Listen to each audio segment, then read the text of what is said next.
Méditation de la communauté des disciples du Christ vivant en ce mercredi de la 33e semaine du temps ordinaire, année liturgique C.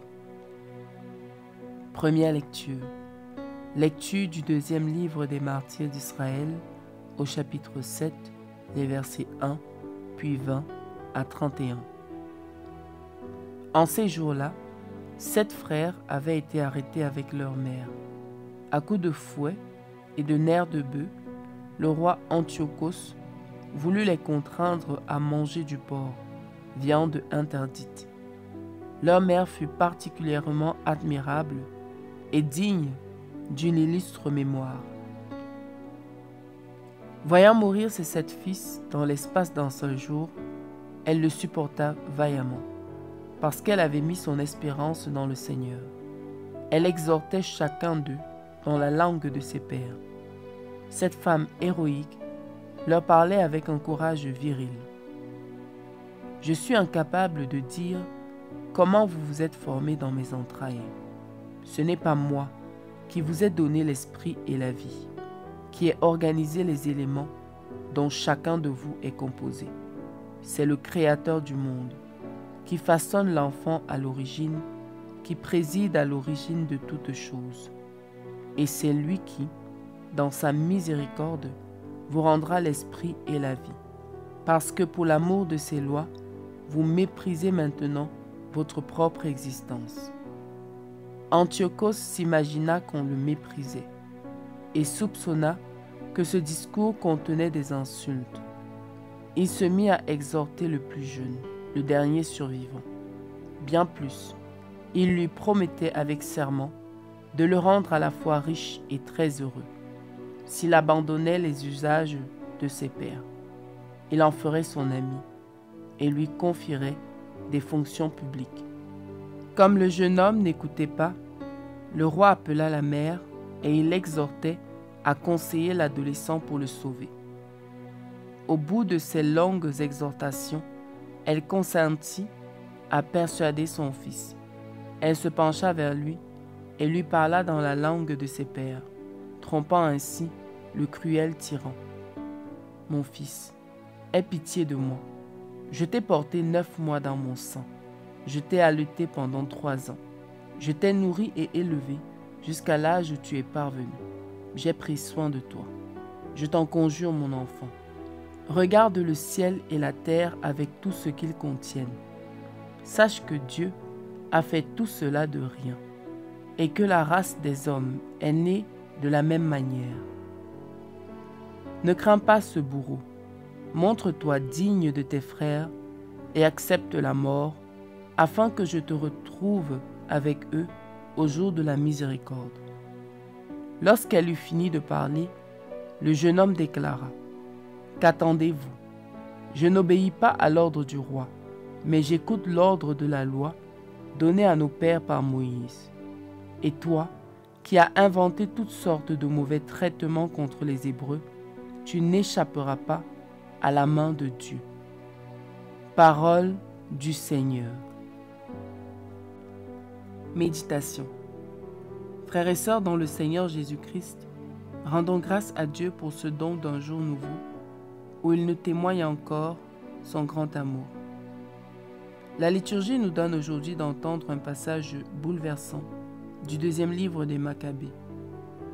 Il raconte l'épreuve d'une mère et de ses 7 fils, persécutés pour avoir refusé de renier la loi de Dieu. L'un après l'autre, ils subissent la torture et la mort, mais chacun demeure ferme dans la foi, confessant l'espérance en la résurrection. Nous voyons la figure de la mère qui encourage et soutient ses enfants et leur rappelle que Dieu est le maître de la vie, capable de les ressusciter. Ce texte attire l'attention sur ce que nous sommes capables de faire par peur de souffrir, de mourir ou d'être rejetés. Pour les martyrs, la viande de porc n'était pas qu'un aliment interdit. Elle symbolisait la tentation de renier Dieu pour échapper à la souffrance. Pour nous, elle représente tout le mal, toutes les abominations auxquelles nous sommes tentés de nous livrer en ignorant la loi de Dieu parce que nous voulons fuir la souffrance ou avoir des conditions de vie meilleures. Nous vivons dans une société où en échange d'une promesse de bien-être, d'un peu de confort ou de richesse, nous nous rendons coupables de multiples maux. Nous sommes complices et fermons les yeux sur le mensonge, le vol, le meurtre, la prostitution, l'homosexualité, l'avortement et bien d'autres, car nous avons perdu de vue le fait que tous ces biens et ces plaisirs ne nous seront d'aucune utilité quand nous mourrons. Face à la mort, seul notre attachement et notre fidélité au Seigneur demeurent. Cette fidélité est éprouvée par les situations difficiles, certes, mais se fortifie lorsque nous reconnaissons que ce que Dieu nous donne est bien plus grand que tout ce que le monde peut nous offrir. Le chrétien n'est pas appelé à suivre les courants dominants, mais à discerner. Ce n'est pas parce qu'une opinion est répandue qu'elle est juste.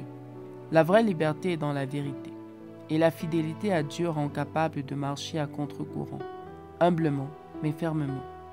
Hélas, parfois quand ce n'est pas nous-mêmes qui commettons directement la faute, nous poussons les autres à le faire ou ne faisons rien pour les encourager à rester sur le droit chemin.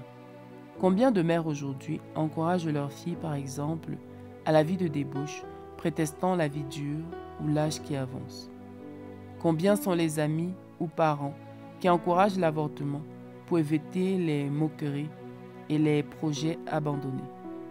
On s'arrête difficilement pour s'interroger sur ce que demande la loi de Dieu et on veut se fondre dans la masse, faire comme tout le monde, ressembler à tout le monde.